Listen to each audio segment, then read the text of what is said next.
Hello and welcome back to my channel. Today I wanted to share with you how I plan my week every Monday morning for optimal stress-free productivity. This is a productivity system that I put together for myself years ago, and it has been such a major factor in changing my relationship with time management to be a more healthy one, and also reduced a lot of overwhelm that I used to feel when I thought about all the things I needed to get done. I'm going to skip over my morning routine for this video, but my current morning routine is definitely such a help in stabilizing my emotional and mental well-being, which of course also contributes to productivity, as everything is connected. I'm thinking of creating a separate video going over the details of my morning routine and why I intentionally chose to include each step that I do.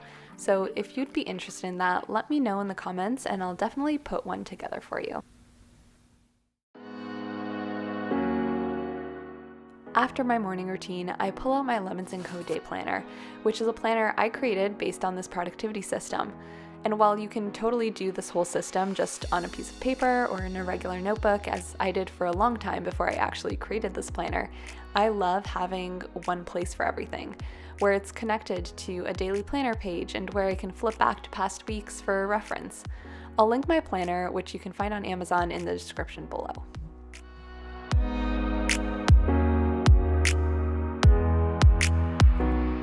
The first page to start off the week is a brain dump page where I just write out anything and everything that comes to mind.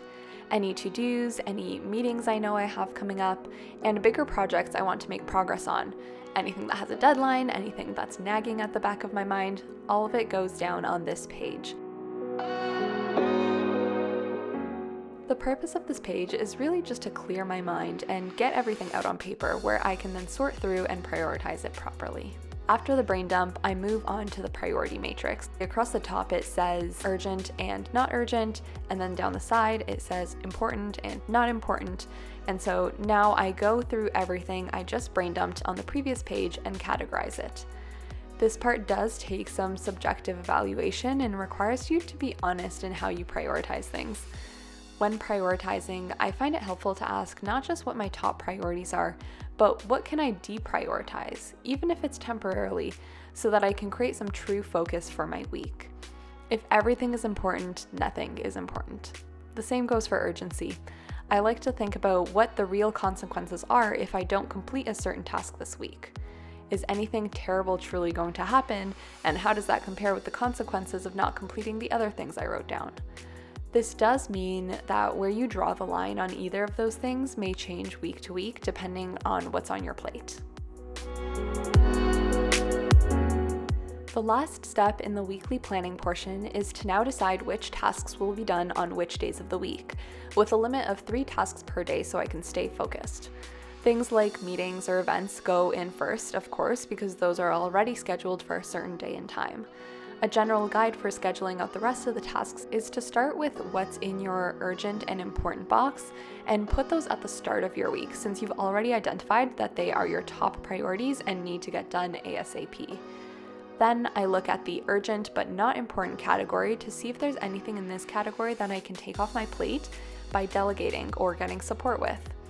Sometimes I can, sometimes I can't, but I think it's always worth noticing what ends up in this category for you and why tasks that you don't feel are actually important are ending up on your to-do list. There's also a spot beside each task to write the time you think the task will take you so that you can stay practical about how much you can actually get done in a day. I personally also like to front load my week, meaning I put most of the work and often the most difficult or lengthy tasks at the start of my week because I know that my motivation and energy tends to dwindle as the week goes on. Some people feel the opposite and find that they like to ease into their week slowly, so I encourage you to reflect on what kind of approach might work best for you and plan around that. Depending on how much I have to do that week, I find that I sometimes have open slots on Thursdays and Fridays, which is totally fine for me because it gives me a little extra buffer space to catch up on things in case something else comes up and pulls me off track.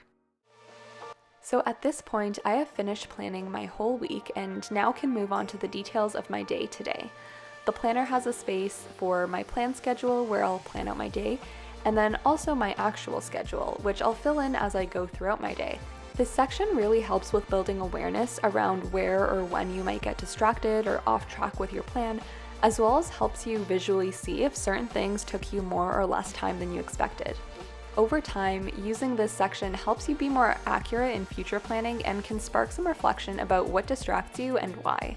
I have those top 3 tasks that I planned for Monday right here along the side, as well as 3 extra spots for any small or additional to-dos. However, these are not really a priority and are really there just in case I finish the top 3 and have some extra time. I'll often also use it for small chores or things I want to do around the house that day, like watering the plants or doing a load of laundry. Once that's all planned out, I'm feeling good and confident to take on the day. It might seem like a lot, but once you get the hang of it, it's really quite quick and doesn't take me any more than 30 minutes in total to get organized for the week and the days ahead. Again, you can totally do this whole process on your own, but if you do want to check out the planner, there's a link to it in the description below. I hope you enjoyed this video and that it's going to help you plan your weeks for more productivity and less stress. I would love to hear from you in the comments below. What did you think of this planning system? Are you going to try it out? And if you do try it out, don't forget to come back here and let me know how it went. That's all for today. Thank you so much for watching. If you enjoyed this video, I would so appreciate it if you did all the liking, subscribing, all the things, because I am in my early YouTube days and I would so appreciate the support. Thanks again, and I will see you again next week.